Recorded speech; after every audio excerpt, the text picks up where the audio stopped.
तो मेरा नाम है हिमांशु और आप देख रहे हैं हिमांशु वाइब ब्लॉग्स, जिसका नाम कभी भी चेंज हो सकता है, मेरा मूड के ऊपर है।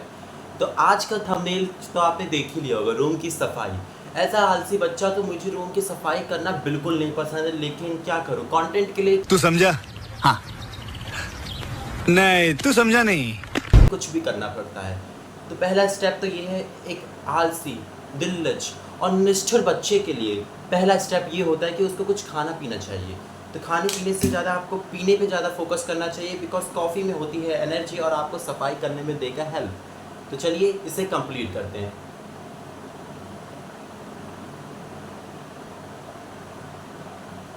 कॉफ़ी बड़ी टेस्टी है, इसे पूरा पिएंगे।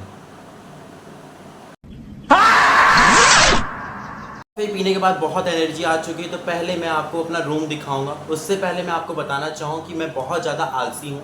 मेरी मम्मी ने कहा आज बेटा तुम अपने रूम की सफाई करो, नहीं तो तुम्हें मैं चुत्तल लार कर दूँ। इसीलिए मैं आज अपनी रूम की सफाई कर रहा हूँ। एक मेरा ही रूम है जो 4 दिन के बाद साफ़ होता है, कभी कभी तो 8 दिन भी हो जाते हैं।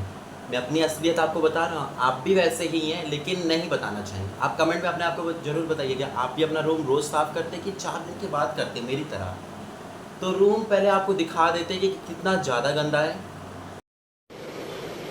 अच्छा, ठीक है। शर्ट आप देख सकते वहीं पड़ा रहता है मेरा।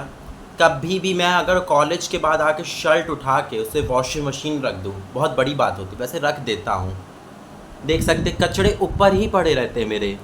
ये बैग वहाँ फेंका पड़ा है, आज ये वाला चद्दर बिछाऊँगा वैसे मैं। और ये देख सकते कितनी खुशी में मैंने अपने यहाँ पे कचड़े रखे हैं।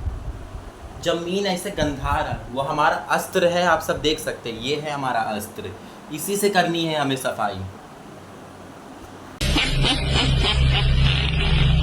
हमने अभी रूम देख लिया, अब रूम की सफाई करने से पहले दूसरा स्टेप ये होता है कि आपके जो सामान इधर उधर जो पड़े हैं, इधर और उधर जो पड़े हैं, इसे एक जगह सही से रखना।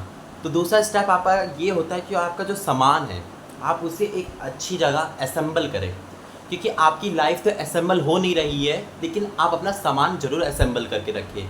तो असेंबल करने से पहले आपको अपने हाथों को थोड़ा राउंड राउंड करें एंड देन उसके बाद अपने सामान चुपचाप असेंबल करें।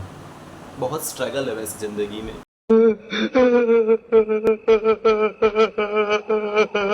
एक एग्जांपल मैं आपको देना चाहूँगा कि जैसे आपका सामान कैसे आप एक जगह असेंबल रख सकते हैं। जैसे कि आप ये 2 स्केल देख रहे हैं, चिंता ना करिए, आपको दे नहीं रहा हूँ। आपको इसके अंदर प्यार से रखना है। जा तो नहीं रहा है लेकिन आप प्यार से रख लीजिएगा, जनता माफ नहीं करेगी। ऐसे ऐसे ही रखना है। उसके बाद आप देख सकते हैं कचड़े आप अपने बेस्टर पे हमेशा रखे रहते हैं, इसे आप ऐसे नीचे फेंक दीजिए। उसके बाद ये हम अपना चश्मा निकाल के पहन के हीरो बनने की कोशिश करेंगे, लेकिन आप हीरो नहीं, अभी आप सफाई करें, अभी आप सफाई कर्मचारी है, तो हीरो ना बनते हुए इस चश्मे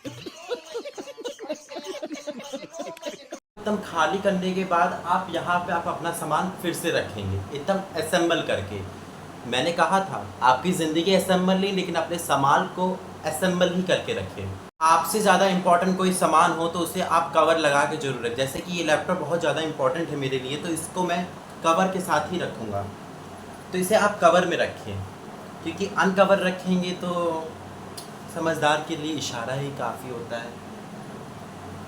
तो इसे आप रख दीजिए ऐसे।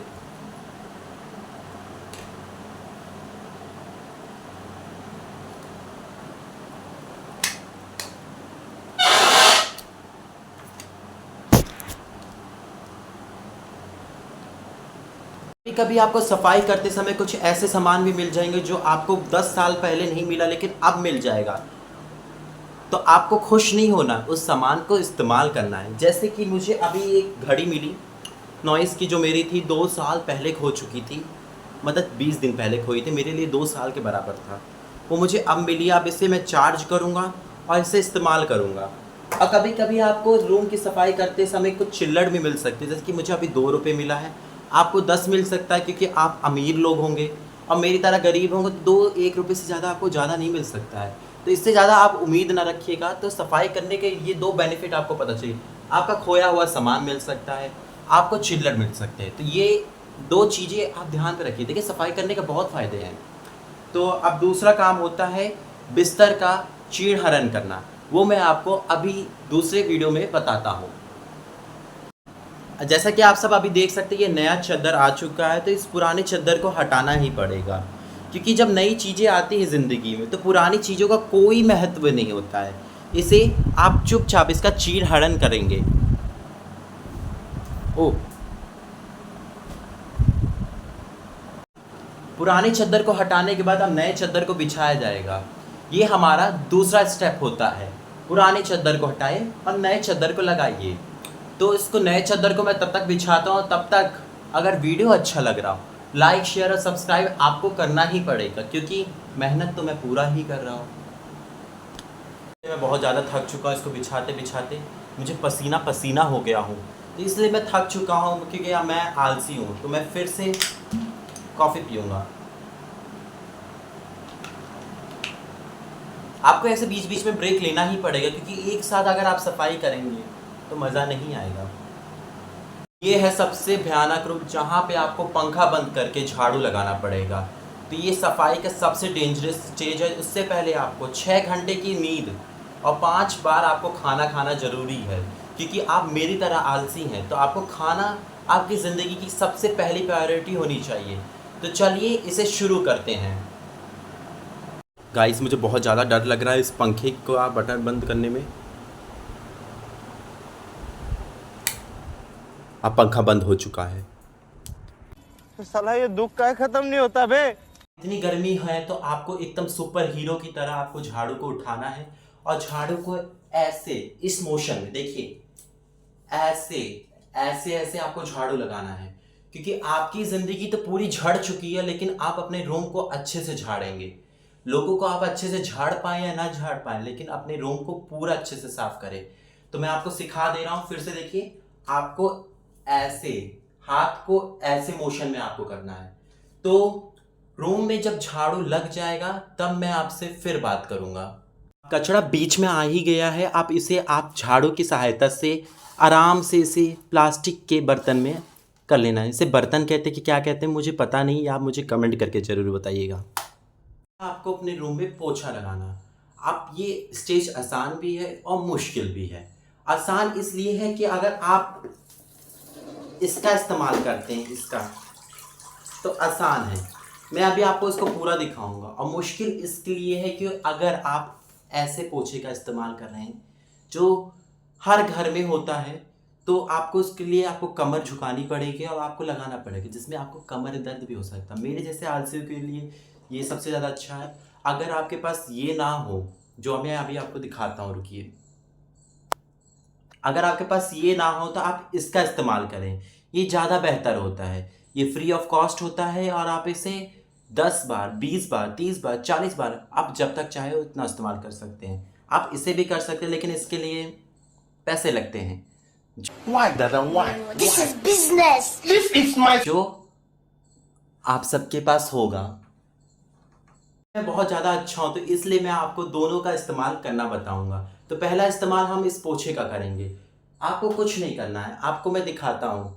आपको सिर्फ ऐसे, जैसे मैं अभी बता रहा हूँ, जैसे कि आपको जहाँ पे आपको डस्ट दिखे आपको ऐसे स्वाइप कर देना है एंड यहाँ पे सारा डस्ट आ जाएगा।